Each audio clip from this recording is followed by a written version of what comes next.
Kiai Dahlan ini fotonya di belakang saya itu pakai sorban. Kalau itu tidak berlaku, bukan Islam Nusantara, dikatakan ini adalah Islam Arab lah. Itu berarti Anda tidak toleran kepada. Jadi jangan bicara Islam kita harus toleran, Islam ramah, Islam toleran, Islam Nusantara, tapi tidak menghargai hak orang lain untuk memilih cara berpakaian.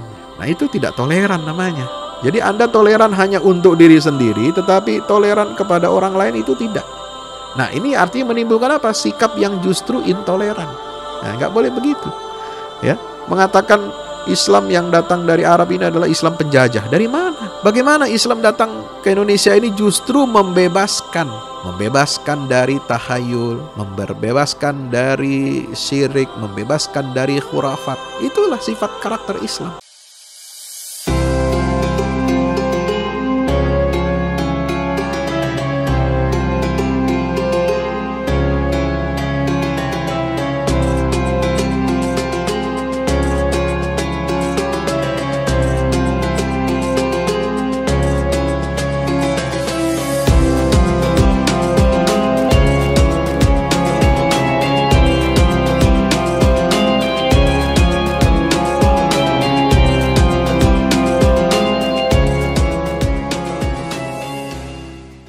Assalamualaikum Ustaz Fahmi. Waalaikumsalam warahmatullahi wabarakatuh. Iya, syukran Ustaz. Ini sangat luar biasa penyampaian beliau. Tentunya sangat relevan dengan kapasitas kompetensi yang beliau miliki ya. Masih muda tapi beliau luar biasa ini. Dari pengalaman baik akademis maupun dakwahnya sudah ke berbagai negara juga gitu.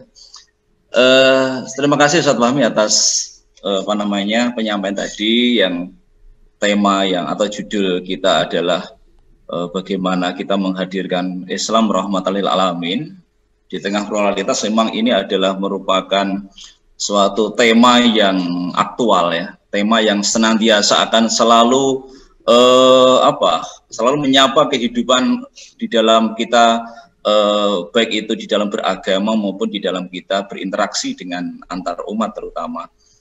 Islam yang rahmatan lil alamin saya kira memang adalah sebuah konsep Islam untuk bisa menghadirkan bagaimana supaya di internal umat Islam itu bisa sejahtera, jauh dari keterbelakangan, kemiskinan, kemudian juga menghadirkan pada sisi yang lain, umat yang lain atau alam terutama adalah bisa menghadirkan betul-betul rahmatan bagi seluruh alam semesta ini. Kita berbicara pada sisi realita, memang agak memprihatinkan ketika kita melihat perkembangan ya umat Islam akhir-akhir ini yang kalau kita pahami bahwa memang umat Islam ini sedang atau tengah dan akan terus mungkin akan mengalami krisis ya, baik itu krisis kepemimpinan, itu krisis kepercayaan, dan yang paling penting jelas adalah krisis keteladanan. Kita melihat saat ini yang lagi aktual adalah begitu mudahnya antar umat Islam di internal umat Islam itu untuk mudah berselisih paham, bahkan kemudian berpecah belah. Hanya dalam satu hal yang saya pikir ini mungkin ya suatu hal yang biasa, karena bagaimanapun namanya dakwah itu akan mengambil sisi yang berbeda. Ketika dakwah itu rahmah yang menghadirkan kasih sayang, itu juga akan menimbulkan multi persepsi atau multi tafsir yang seperti apa. Kalau misalnya kita melihat style para pendakwah kita kan bermacam-macam. Ada yang dengan kelemah lembutan, ada yang dengan model keras, gitu, dengan harapan itu memang akan bisa mengedepankan yaitu al-amru bil ma'ruf ya, wa nahyu 'anil munkar. Ketika kita melihat misalnya yang terbaru adalah style dari figur pendakwah yang atau pemimpin ya yang kita lihat misalnya HRS itu, saya kira mungkin ada hal yang menjadi sorotan adalah ketika ada ungkapan yang tertuju pada salah seorang selebriti sehingga kemudian muncul ungkapan yang tidak mungkin dalam pandangan orang lain itu adalah sebuah aib atau suatu hal yang tidak layak disampaikan di muka umum, sehingga kemudian menimbulkan persepsi-persepsi yang liar, yang banyak sekali kemudian yang saya lihat muaranya adalah justru merendahkan martabat beliau sendiri. Ini banyak yang memiliki image yang seperti itu. Maka saya kira yang menjadi titik poin di dalam menghadirkan Islam itu memang adalah konsep yang kita kaji pada pagi hari ini. Saya kira mungkin nanti saya perlu untuk mendengar bagaimana pernyataan antum ya terkait dengan perkembangan krisis kepercayaan, krisis kepemimpinan, krisis keteladanan yang terjadi di tengah-tengah umat kita.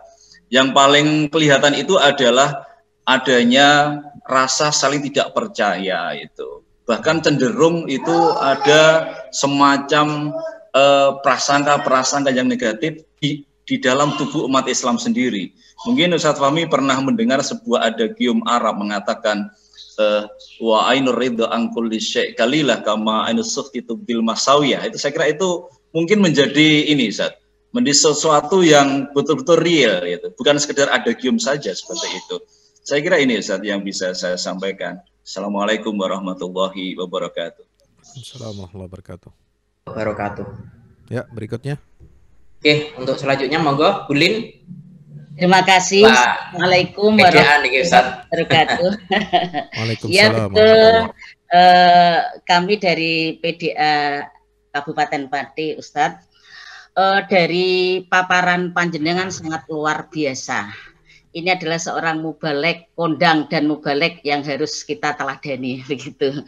Ini ada 3 pertanyaan, to the point aja mengingat waktu. Yang pertama, singkat padat jelas ya Bu. Ya oke. Kemarin saya mendengarkan di sebuah medsos bahwasannya dari Ikhwanuna kita itu mengatakan bahwa Islam yang paling baik, Islam yang paling merakyat itu adalah Islam Nusantara. Karena di sini ada Islam Arab, ada Islam Nusantara, dan lain sebagainya. Sehingga mereka berpendapat, atau Ikhwanuna kita berpendapat bahwa Islam yang rahmatan lil alamin adalah Islam Nusantara. Padahal Islam Nusantara itu menurut versi Muhammadiyah kan sangat tidak layak dan tidak cocok. Mohon penjelasannya. Kemudian yang kedua, yang terkait dengan rahmatan lil alamin juga, karena topiknya adalah Islam rahmatan lil alamin, kami membaca dan melihat serta memantau bahwasannya adanya potong tangan bagi pencuri di dalam surat Al-Maidah ayat 38, as-sariqu was-sariqatu faqta'u aydiyahuma al-ayah.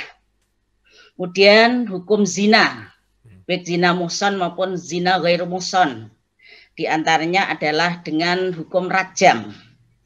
Nah, bagi orang-orang masyarakat umum, terutama non-muslim, mengatakan bahwa Islam itu kejam, bukan rahmatan lil alamin. Kenapa tidak dengan hukuman yang sekiranya tidak sampai mematikan orang? Itu begitu. Itu monggo untuk dijelaskan supaya kita akan paham dengan Islam yang rahmatan lil alamin.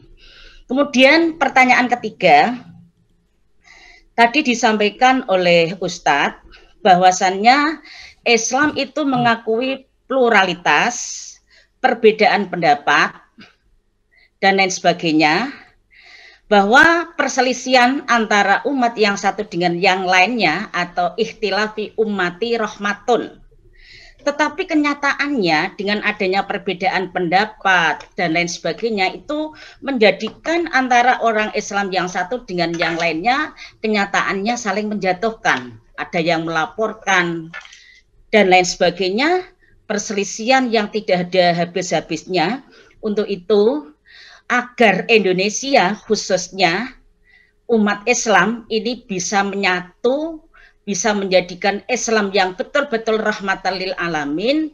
Ini kami berharap dari Aisyah khususnya, ini Islam ini harus bersatu, yaitu dengan adanya membentuk parpol Islam cukup satu saja, tidak usah ada parpol PKB, parpol PKNU, ada parpol PBB dan lain sebagainya. Jangan, cukup satu saja sehingga Islam itu akan kuat, kan begitu. Dengan adanya Islam kuat, kita bersatu, Islam ini betul-betul bisa merealisasikan bahwa Islam itu adalah rahmatan lil alamin. Demikian Ustadz, pertanyaan kami ada 3, mohon untuk dijelaskan. Terima kasih. Assalamualaikum warahmatullahi wabarakatuh.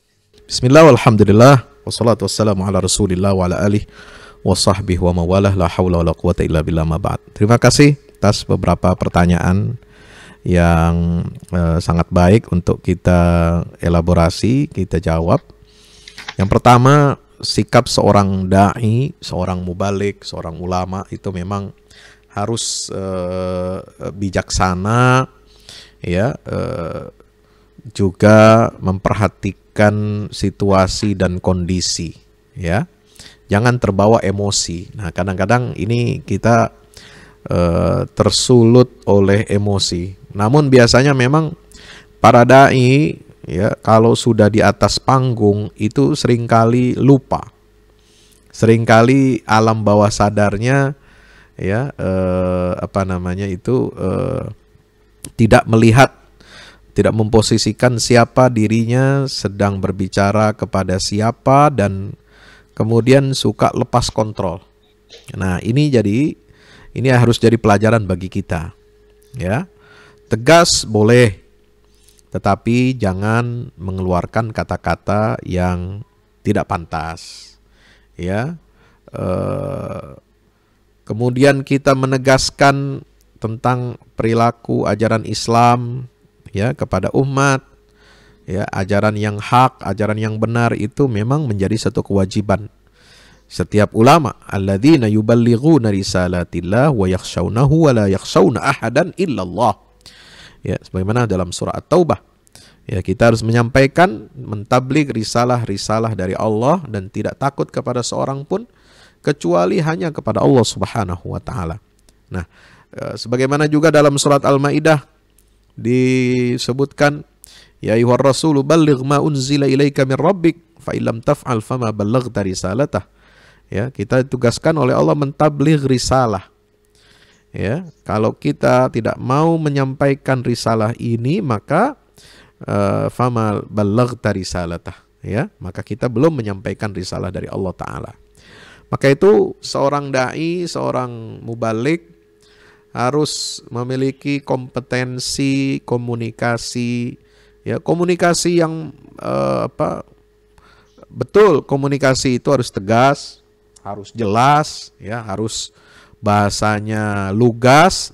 Tetapi kita harus membedakan mana bahasa yang tegas dan lugas itu dengan nyinyir, dengan pembulian. Nah, saya kira tidak perlu. Ya, maka kita harus banyak mengambil ibrah dan pelajaran dari situ. Ya, sangat sayang kalau ketokohan seseorang, ketokohan seorang dai, seorang ulama itu rusak hanya karena persoalan sepele. Nah, ini bisa dibesar-besarkan, bisa dicari-cari kesalahan. Ya, sekarang ini kan ada ungkapan, ya, yang benar aja bisa dicari salahnya, apalagi yang salah. Ya kan begitu. Nah, ini kita harus hati-hati. Jadi dalam berdakwah, dalam kode etik dakwah kita, terutama baik itu bukan hanya Muhammadiyah, seluruh ormas Islam, ya, harus punya kode etik dakwah, ya, kode etik tabligh, ya. Di antaranya kita harus mengetahui, ya, menguasai juga undang-undang. Ya, biasanya undang-undang ini soal ITE, ya, bagaimana kita mengunggah, ya, cuitan di Twitter, di Instagram, di media sosial seperti Facebook dan sebagainya. Jangan kita menggunakan data-data hoax, ya. Jadi kita ini harus mengerem, ya, kebiasaan share. Ya, harus diseleksi dulu. Ya, harus dilihat manfaat dan mudaratnya dulu. Pertama harus divalidasi. Ya, harus dibuktikan dulu ini benar atau tidak. Sekarang cara untuk mengetahui kebenaran suatu berita itu gampang, tinggal dicek. Ya, cari di mesin pencarian Google atau apapun, ya, judulnya seperti ini, benar nggak? Atau buka situs misalnya Turn Back Hoax dan lain sebagainya. Nah, situ akan kelihatan. Jangan kita asal nge-share, ya. Apalagi diunggah ke publik, ya. Itu harus kita berhati-hati. Ya, apalagi sebagai seorang sosok dai, apalagi sebagai pimpinan Muhammadiyah, ya. Cukup itu disampaikan secara internal saja. Ya, kalaupun ada permasalahan-permasalahan menyangkut kehidupan kita berbangsa bernegara, kalau kita mau kritisi, ya, itu lebih kepada kita mengedukasi umat. Ya, jangan kita mencaci maki di media sosial, kemudian jangan kita mengumbar kata-kata kasar, ya, di media sosial, ya. Nah, cukup dibahas di internal. Ini loh tantangan kita, dakwah kita harus begini-begini, solusinya begini, ya. Karena memang ada perbedaan karakter, Bapak Ibu yang dirahmati Allah Subhanahu wa taala. Ya, kalau Muhammadiyah itu, ya, berdakwah dengan bukan hanya bil lisan, tapi juga dakwah bil hal. Dan ini lebih ditakuti. Ya, dakwah bil hal itu efeknya dahsyat sebagaimana Rasulullah SAW. Dakwah bil hal itu membangun SDM, membangun karakter, pembinaan karakter para sahabat Nabi SAW yang begitu hebat, luar biasa. Sampai dipuji oleh Allah dalam surah Al-Fath ayat yang terakhir itu, Muhammadur Rasulullah walladzina ma'ahu asyidda'u 'alal kuffar ruhama'u bainahum tarahum ruk'an sujada yabtaghuna fadlan minallahi wa ridwana simahum fi wujuhihim min athari sujud dzalika mathalun fit Taurah mathalun fil Injil kazar'in. Ini menciptakan apa? Satu pohon yang besar kokoh, akhraja syat'ahu fa'azarahu fastaghlada fastawa 'ala suqi yu'jibu az-zurra'a liyaghiza bihimul kuffar. Sampai orang kafir itu merasa apa? Merasa sesak dada, ya. Merasa iri hati melihat pembinaan yang dilakukan oleh Rasulullah SAW ini. Nah, itulah yang harus dilakukan oleh Muhammadiyah. Dan alhamdulillah gerakan kita ini, ya, menjadi syajarah mubarakah sebagaimana dalam surah Ibrahim, ya. Allah mengibaratkan Islam ini seperti pohon, ya, asluha tsabitun wa far'uha fis sama, yang mengakar, ya, ke bumi dan menjulang tinggi ke langit. Ya, itulah.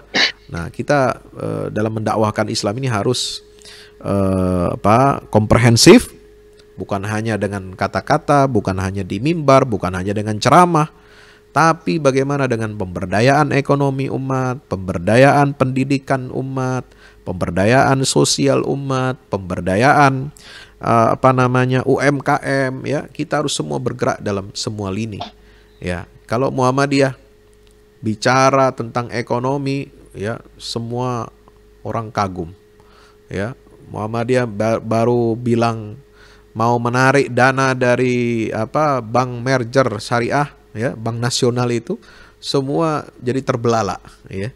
Nah, itu namanya dakwah yang berkemajuan, ya. Nah, itu terkait dengan yang kedua. Bagaimana, ya, dengan istilah Islam Nusantara, ya. Sebenarnya kita tidak perlu mencampuri, ya, idiom orang lain atau ormas lain, ya. Silahkan mereka mau menamakan gerakan dakwahnya itu idiomnya apa, ya. Sebagaimana Muhammadiyah punya idiom Islam berkemajuan, itu berdasarkan, ya, ajaran yang kita yakini berdasarkan dari Al-Quran dan Sunnah Rasulullah SAW. Karena memang pada dasarnya Islam ini adalah agama yang mendorong kemajuan umat, ya. Iqra, ya, mengajarkan al-qalam, ya, mengajarkan ar-Rahman 'allamal Qur'an khalaqal insan 'allamahul bayan, yang mengajarkan kita membaca ayat-ayat kauniyah, ya, memberdayakan umat manusia, menghormati kaum wanita, ya, orang-orang mustadafin kita angkat derajatnya. Itu Islam itu sebenarnya memajukan seperti itu, ya. Soal idiom yang dipakai oleh ormas lain itu hak mereka, kita tidak perlu turut campur. Tetapi kalau mengatakan bahwasanya Islam Nusantara lebih baik daripada Islam Arab, nah ini menjadi concern semua umat Islam. Ya, jangan begitu. Ya, saya pribadi, sikap saya, dia mau pakai Islam apa itu terserah. Ya, yang jelas bagi Muhammadiyah, Islam ini sudah punya panduannya, aturannya dari A sampai Z. Kita punya panduan berislam, bagaimana dalam panduan hidup Islami warga Muhammadiyah. Ya, ada kode etik setiap muslim, panduan dalam berakidah, dalam berkeluarga, dalam bermasyarakat, dalam berekonomi, dalam bersosial, dalam berpolitik. Ya, itu tidak ada pertentangan antara nilai Islam yang universal dengan lokalitas, ya, kondisi sosial kemasyarakatan yang ada di negeri kita atau di Nusantara ini. Ya, karena Islam ini ajaran yang universal, bisa diterapkan di mana saja dan kapan saja. Sholihun likulli zamanin wa makan. Ya, kita harus menghormati, ya, jangan hanya menghormati baju batik atau peci hitam, ya, dikatakan itu adalah simbol Islam yang berlaku di negeri kita. Loh, memangnya pakaian yang lain tidak kita akui? Ya, kalau dibilang Islam Arab tidak diakui, lah, Kiai Dahlan ini fotonya di belakang saya itu pakai imamah, pakai sorban, ya toh. Kalau itu tidak berlaku, bukan Islam Nusantara, dikatakan ini adalah Islam Arab, lah, itu berarti Anda tidak toleran kepada. Jadi jangan bicara Islam kita harus toleran, Islam ramah, Islam toleran, Islam Nusantara, tapi tidak menghargai hak orang lain untuk memilih cara berpakaiannya. Ya. Nah, itu tidak toleran namanya, ya. Jadi Anda toleran hanya untuk diri sendiri, tetapi toleran kepada orang lain itu tidak. Nah, ini artinya menimbulkan apa? Sikap yang justru intoleran. Nah, nggak boleh begitu. Ya, mengatakan Islam yang datang dari Arab ini adalah Islam penjajah. Dari mana? Ya, bagaimana Islam datang ke Indonesia ini justru membebaskan dari tahayul, membebaskan dari syirik, membebaskan dari khurafat. Itulah sifat karakter Islam. Membebaskan dari perbudakan, dari penindasan, dari kezaliman, ya, yang ada dalam sistem agama selain Islam. Sehingga rakyat Nusantara ini berbondong-bondong, yadkhuluna fi dinillahi afwaja, sebagaimana firman Allah dalam surah An-Nasr. Ya, masuk dalam agama Islam berbondong-bondong. Ya, mereka sadar, ya, ternyata yang dibangun Islam itu adalah harkat kemanusiaannya, bukan membangun batu-batu. Mohon maaf, ya, kalau peradaban Nusantara sebelum Islam ini itu digambarkan itu peradaban batu, ya, bikin ini macam-macam, ya.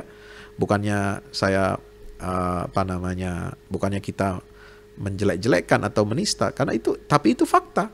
Coba lihat agama lain yang dibangun itu fisik batu, ya, diperindah, dipercantik, tapi harkat kemanusiaannya diinjak-injak, ya, ada pengkasta-kastaan, ya, ada penindasan terhadap manusia. Itu tidak benar, ya. Yang dibangun oleh Islam ini adalah ilmu, peradaban, ya. Budak, ya, mohon maaf, ya, saya teringat pernyataan ada seorang Khalifah Bani Umayyah, ya, Abdul Malik bin Marwan bertanya kepada seorang ulama, ya, kepada seorang ulama, wahai siapa namanya, si fulan itu, saya sebut nama saya pernah buat itu tulisannya. Di situ ditanya, kamu tahu nggak siapa ulama yang terkenal di negeri ini? Saya tahu semua. Nah, kata siapa? Kata seorang ulama tabi'in ini. Ya, siapa faqih Madinah? Faqih Madinah ini fulan. Ya, dia orang Arab atau orang budak? Dia budak. Ya, ini saya bacakan, ya.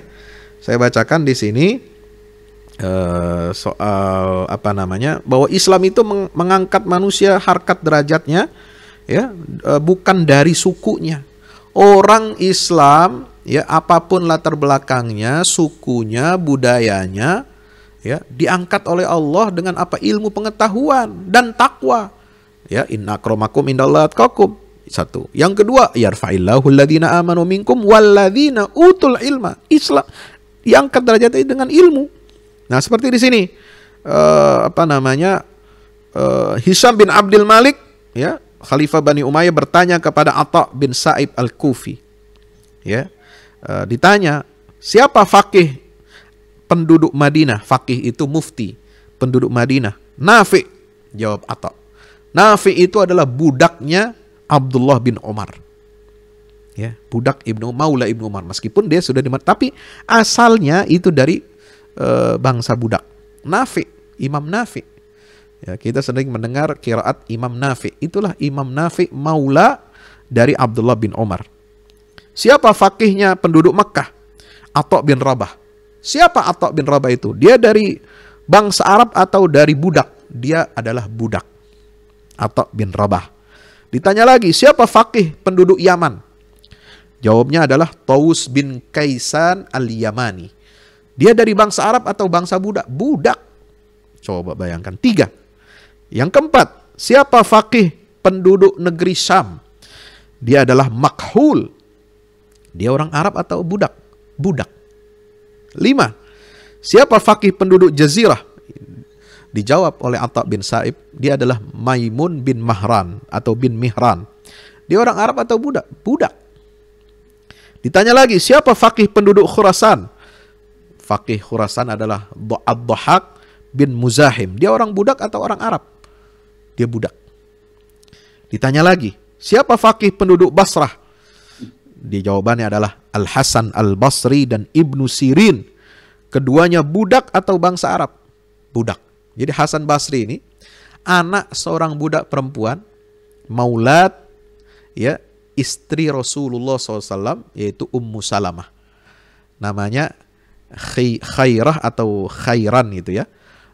Ini budaknya Ummu Salamah, istri Rasul, itu melahirkan anak namanya Al-Hasan Al-Basri. Jadi Hasan Basri ini seorang tabi'in, ulama besar, itu anak dari perempuan wanita yang mauladnya siapa?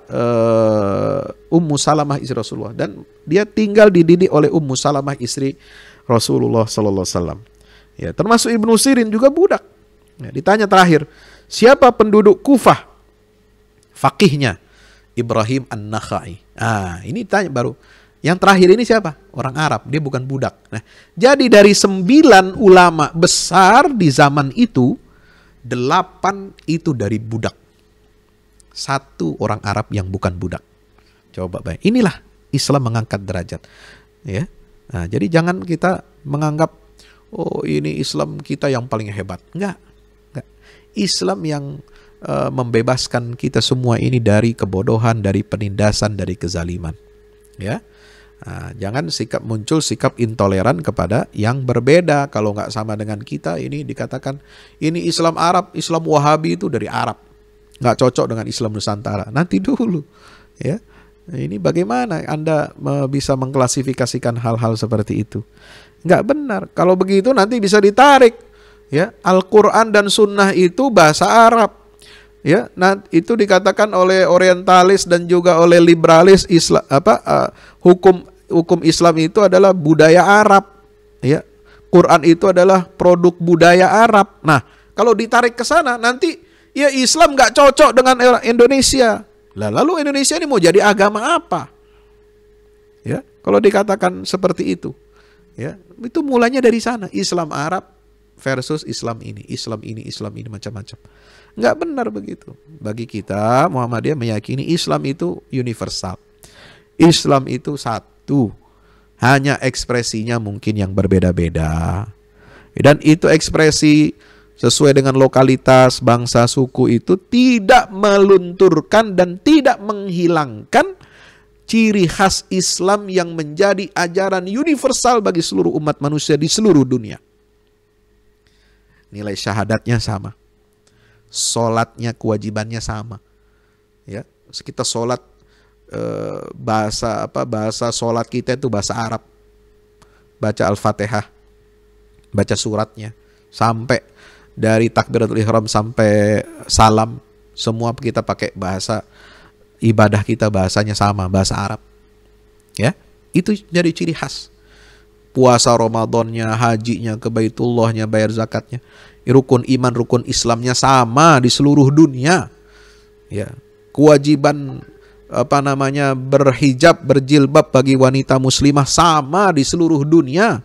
Batasan auratnya sama, walaupun berbeda mazhab. Maliki batasan auratnya begini, Hanafi, Syafi'i, ya bahkan Syafi'i itu mewajibkan pakai cadar loh. Nah, bagaimana kalau dibilang Islam Nusantara kan katanya bermazhab Syafi'i, tapi Anda enggak pakai cadar?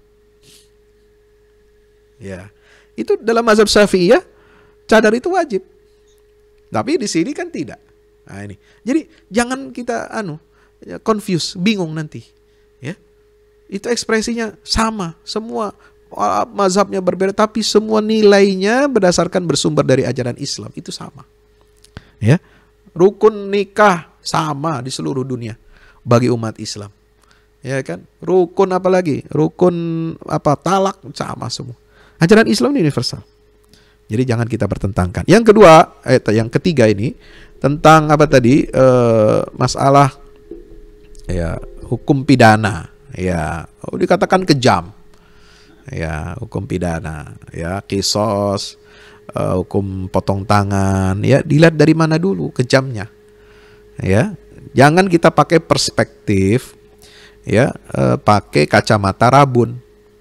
Ya, yang jauh nampak, yang di depan mata tidak kelihatan. Ya. Nah, konsep ya penerapan hukum ya untuk Al-Qur'an ini diterapkan bagi para pelaku kriminal, itu konsepnya ada dua. Pertama, dia adalah jawabir. Ya, penerapan hukum syariat itu di dunia itu akan menghapus sanksi akhirat. Itu konsep pertama, jawabir. Jadi kalau diterapkan hudud dan kisos di dunia, hukuman akhirat dihapus. Kalau mau seperti itu, maka hukuman di akhirat hapus. Kalau tidak, hukum akhirat masih ada, masih berlaku. Nah, dengan diterapkannya hukuman hudud, maka hukuman sanksi di akhirat nanti terhapus. Ini jawabir namanya. Yang kedua, zawajir. Konsep pidana, hukum pidana bagi pelaku kejahatan, ya, kejahatan seksual, kejahatan harta, kejahatan menghilangkan kesadaran otak dengan minuman-minuman keras, ya, itu kan kejahatan. Jadi konsep kejahatan ini juga kita harus tahu, ya, bukan hanya kekerasan, tapi bentuknya kejahatan, kejahatan terhadap kemanusiaan, ya. Reproduksinya, ya, akalnya, hartanya, kehormatannya dilanggar orang lain, itu adalah bentuk kejahatan. Nah, pelaku-pelaku kejahatan ini dihukum. Nah, apa prinsipnya yang kedua? Itu zawajir, memberikan efek jera. Ya, jadi bukan hanya sekedar hukuman biasa, tapi harus memberikan efek jera. Ya, efek jera ini, ya, Bapak Ibu yang dirahmati Allah Subhanahu wa taala, tidak bisa kita wujudkan efek jera itu kecuali dengan pelaksanaan hukum syariat, ya, sebagaimana yang diwahyukan Allah dalam Al-Qur'an dan sunnah Rasulullah sallallahu alaihi wasallam. Ya, kalau hukuman kurungan badan tidak ada efek jerahnya. Bahkan sekarang udah mau diganti, udah nggak perlu lagi kurungan badan. Jadi hukuman apa itu? Saya kemarin dialog dengan seorang ahli hukum, ya. Jadi ada namanya pemasyarakatan, dia harus direhabilitasi, kembali terintegrasi. Betul, kembali kepada masyarakat, tapi setelah dia bertobat, setelah dia betul-betul jera, dia akan terintegrasi, reintegrasi di tengah masyarakat setelah dia melakukan proses pertobatan, setelah dia diterapkan sanksi hukum sesuai dengan hukum Islam, maka dia diterima kembali sebagai anggota masyarakat. Ya, maka namanya itu kan sekarang kalau penjara itu lembaga pemasyarakatan. Memang ada reintegrasi. Betul. Tetapi bukan hanya dihilir reintegrasi itu, tapi di hulunya bagaimana dibuat dia ini harus menimbulkan jera. Dia harus jera, nggak mengulangi lagi perbuatannya untuk dirinya. Yang kedua, bagi orang lain juga jera. Sehingga orang yang mau membunuh, orang mau mencuri, orang mau berzina, dia takut. Kenapa? Melihat itu hukuman orang itu begitu keras. Nah, maka Al-Quran memilih hukuman fisik. Bukan hanya kurungan fisik. Bukan hanya penjara. Ya. Sebab kalau hukuman kurungan badan itu bisa dimanipulasi. Bahkan bisa diberikan remisi, pengurangan masa tahanan. Ya. Bagaimana bisa jera? Kalau hukuman koruptor 20 tahun, remisi 10 tahun, bos. Ya nggak jera lah orang korupsi. Akan terus korupsi. Coba kalau dihukum mati. Coba kalau dipotong tangannya. Jera nanti orang. Nah begitu. Orang berzina, orang perkosa. Masa cuma hukum kurungan badan? Nah, maka Islam, ya, syariat Islam ini yang adil, yang rahmatan lil alamin. Ini bentuk rahmatan lil alaminnya hukuman Islam ini. Hukuman syariat Islam. Ya. Di dalam Al-Qur'an itu disebutkan bagaimana? Ya, di situ hukum pidana ini mencakup apa? Pembunuhan dan penganiayaan, itu namanya kisos. Ya, dibalas yang setimpal. Jadi menganiaya, kuping dibalas kuping, mata dibalas mata. Ya kan begitu ayat Al-Qur'an. Al-udhunu bil udhun, wal ain bil ain, ya, dan seterusnya. Wal anfu bil anf, wal juruha qisas. Itulah kisos. Itu surat Al-Baqarah 178 179, An-Nisa surat An-Nisa ayat 92 93 dan Al-Maidah 45, itu namanya kisos. Ada namanya hudud untuk hukuman zina, surat An-Nur ayat 2, tuduhan zina ayat 4 surat An-Nur, minuman khamar, ya, minuman keras Al-Maidah 90, pencurian Al-Maidah 38, perampokan dengan kekerasan Al-Maidah 33, pemberontakan Al-Hujurat ayat 9, itu juga hukuman hudud. Ada hukumannya, bughat. Ada hukuman bagi orang murtad dari Islam, Al-Baqarah ayat 217. Nah, kenapa demikian? Ya, karena syariat Islam ini inilah syariat Islam ini rahmatan lil alamin. Kenapa? Karena HAM dalam Islam itu diatur sesuai dengan ajaran Islam. Dia adalah bagian dari pemuliaan manusia. Walaqad karramna bani Adam. Jadi bukan untuk menistakan manusia penerapan hukuman itu, tapi untuk memuliakan manusia. Ya, maka dalam Al-Qur'an dikatakan apa? Walakum fil qisasi hayatun ya ulil albab. Dalam kisos ada kehidupan bagi manusia. Nyawa manusia satu dihilangkan, tapi untuk menghidupkan ribuan dan jutaan nyawa manusia yang lain. Ya, ya itu. Kenapa? Karena kalau nggak dimatikan orang ini, tuman nanti. Ya, akan ada terus lingkaran kekerasan, lingkaran pembunuhan. Coba, kan sering itu, ya, terjadi di masyarakat. Orang bunuh orang lain, bunuh orang tua kita, saudara kita, ya, dia keluar dari penjara, nanti dibalas bunuh, nanti dibalas lagi bunuh. Akhirnya jadi hukum rimba. Cukup memutus satu rantai saja dibunuh. Kalau dia bunuh, tidak dimaafkan oleh keluarga si pembunuh, keluarga yang terbunuh, maka dia harus dibunuh. Sudah, cukup dipotong satu mata rantainya. Tidak ada lagi lingkaran kekerasan, ya, pembunuhan di masyarakat. Nah, tidak ada hukum rimba lagi. Itu, ya. Nah, kemudian efek jera, potong tangan itu efek jera. Dirajam efek jera. Ya, dicambuk itu juga efek jera 100 kali. Rajam sampai mati itu juga begitu. Maka itu HAM di dalam Islam adalah karunia dari Allah dan bersifat komprehensif. Ya, dan HAM dalam Islam tidak boleh terpisah dari syariat. Ya, jadi cara menegakkan HAM itu harus sesuai dengan syariat Islam. Saya kira itu Ya, jadi kurang satu Ustadz, kurang satu. ya. Terkait dengan ikhtilafi ummati Oke. rahmatun. Ya, Iya. baik. Jadi Parpol sebelum jadi masuk satu. kepada Ya. ikhtilaf, ya saya ingin tegaskan kembali. Jadi keunggulan sistem pidana Islam, baik yang bersifat kisos atau hudud ini, dibandingkan kurungan badan itu ada banyak hikmahnya. Pertama tadi zawajir, dua jawabir, yang ketiga efektif. Proses hukumnya itu efektif dan efisien. Ya, menghemat anggaran negara. Ya. Sekarang semua tanya, silakan.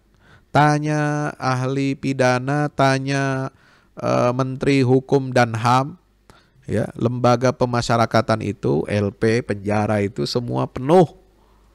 Ya, semakin banyak kriminal, penjara tidak muat, tidak manusiawi, ya, anggaran negara juga tersedot dan lain sebagainya, ya. Dan menjamin rasa keadilan ketentraman masyarakat dengan adanya hukuman hudud. Ada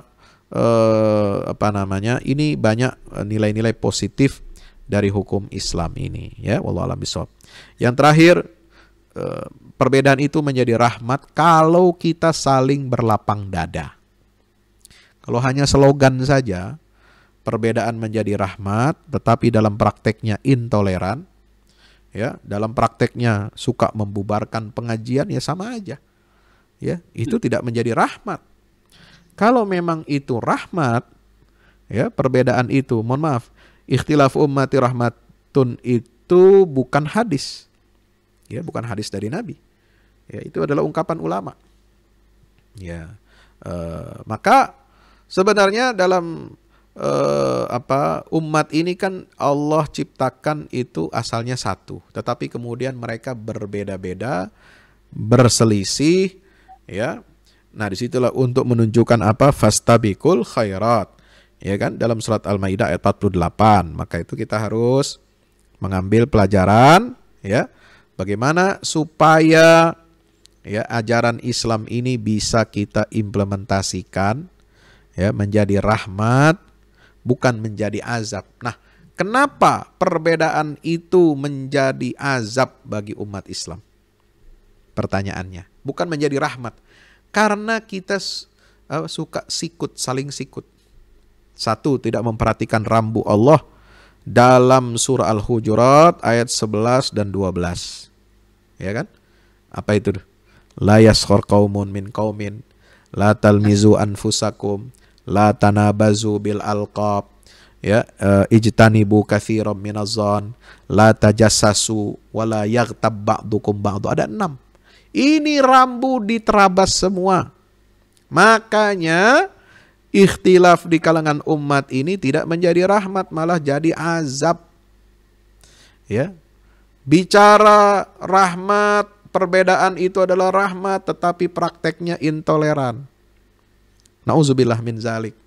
Ya, perpecahan, ya, suka menebarkan stigma-stigma yang negatif dan jahat terhadap kaum muslimin kepada sesama umat Islam. Ini nggak benar. Maka itu melahirkan apa? Fitnah dan kerusakan. Dan ini diingatkan oleh Allah dalam ayat surah Al-Anfal, walladzina kafaru ba'duhum awliya'u ba'din illa taf'aluhu takun fitnatun fil ardi wa fasadun kabir. Itu di halaman terakhir, ya. Surat Al-Anfal, saya lupa ayatnya ayat berapa itu. Surat Al-Anfal ayat, Allahumma shalli ala Muhammad. Dia di halaman terakhir, ya, ayat 73. Ya, orang-orang kafir itu mereka saling melindungi satu sama lain. Mereka bisa bersatu walaupun agamanya, keyakinannya berbeda secara diametral, jauh berbedanya. Tapi mereka bisa bersatu. Bisa saling mengayomi, bisa saling melindungi. Kalau menghadapi orang Islam, mereka bersatu. Illa taf'alu. Allah peringatkan kepada umat Islam, kalau kalian tidak mau bersatu, tidak mau berwala satu dengan yang lainnya, ya, tidak mau melindungi satu dengan yang lainnya, takun fitnatun fil ardi, maka akan lahirlah fitnah dalam agama. Ya, agama kalian ini akan jadi apa? Terancam. Kalau kalian terus berpecah belah, Ya, kalian akan disingkirkan, kalian akan diusir, kalian akan dibunuh. Itulah fitnah dalam beragama. Kenapa? Karena kesalahan kita sendiri. Ya, karena kita tidak mau bersatu, ya, minimal sepakat untuk tidak sepakat. Ya, kalau kita sepakat untuk tidak sepakat, ya, jangan sampai dibalik. Ya, tidak sepakat untuk sepakat. Nah, itu nggak boleh. Tapi kalau kita sepakat untuk tidak sepakat, artinya apa? Kita menghormati perbedaan masing-masing. Tapi ayo bersatu, apapun ormasnya, apapun latar belakangnya. Ya, Izzul Islam wal Muslim ini tidak bisa terwujud kalau umat Islam ini berpecah belah. Ya, kita bergerak harus tahu mana striker, mana gelandang, mana pemain tengah, mana penjaga gawang. Ya, jangan kita semuanya mau nyerang, lalu gawangnya siapa yang jaga? Ya, semuanya bertahan, lalu nggak ada yang nyerang. Ya bagaimana? Itu harus bagi tugas. Dan semua harus berkoordinasi, harus saling ta'aruf, harus saling memahami satu dengan yang lain, ya, supaya kita dapat mewujudkan, ya, rahmat dari Allah Subhanahu wa taala. Ya, di rahmat itu hadir karena adanya persatuan umat. Bukan satu dalam segala hal. Enggak mungkin menyatukan umat Islam dalam semua hal. Sampai hal-hal yang furu tidak mungkin. Ya. Karena yang disatukan oleh Islam adalah pokok-pokok agamanya. Usuluddin itu yang kita bisa menyatukan kita. Rukun iman, rukun Islam, ya, akidah tauhid itu menyatukan semuanya. Ya. Tapi kalau dalam furu udah nggak bisa. Ya, ada perbedaan mazhab ini sebagainya. Muhammadiyah punya sistem manhaj tarjih, yang lain punya begini pandangan. Hadisnya sama, ayatnya sama, tapi produknya, fatwanya berbeda. Bisa jadi. Tapi kita tidak menyebabkan perpecahan. Jangan karena beda fatwanya lalu menyebabkan kita berpecah belah. Maka kita berpeganglah kepada tali agama Allah, kepada prinsip-prinsip agama, rukun iman, rukun Islam. Insya Allah kita akan kuat dan kita bisa saling memahami satu dengan yang lain. Wallahu a'lam bishawab.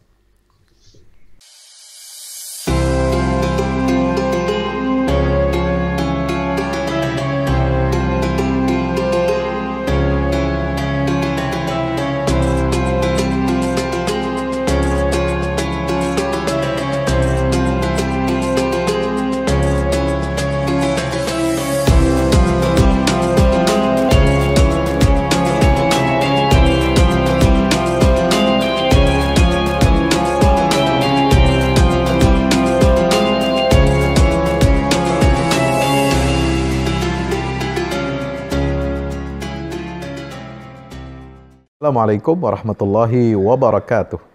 Teman-teman yang dimuliakan Allah Ta'ala, kami memang masih baru, tetapi kami ingin berkontribusi besar juga untuk dakwah ini. Sebagaimana sahabat Rasulullah Hassan bin Thabit yang berjuang untuk surga, maka kami juga betul-betul merindukan surganya Allah Subhanahu wa Ta'ala. Dalam catatan sejarah, hanya Hassan bin Thabit inilah yang memiliki mimbar di samping mimbarnya Rasulullah Sallallahu Alaihi Wasallam. Di mimbar itu dia membela kehormatan agama Allah dan Rasulnya. Di mimbar itu dia membela Islam. Di mimbar itu dia menyampaikan keunggulan dan kemuliaan agama Allah dan Rasulnya. Maka kita bisa melihat betapa mulianya keberadaan media, keberadaan mimbar yang berada di samping persis mimbarnya Rasulullah SAW. Oleh sebab itu kami juga mengajak teman-teman semua untuk ke surga. Dengan cara apa? Dengan cara kita yang sama. Kita berjuang lewat media. Media yang akan membumikan Islam rahmatan lil alamin di negeri kita ini dan juga ke seluruh penjuru dunia, menembus batas hingga Allah takdirkan Islam ini jaya kembali. Mari salurkan infak media ke rekening Bank BNI Syariah 0631 748 573. Wassalamualaikum warahmatullahi wabarakatuh.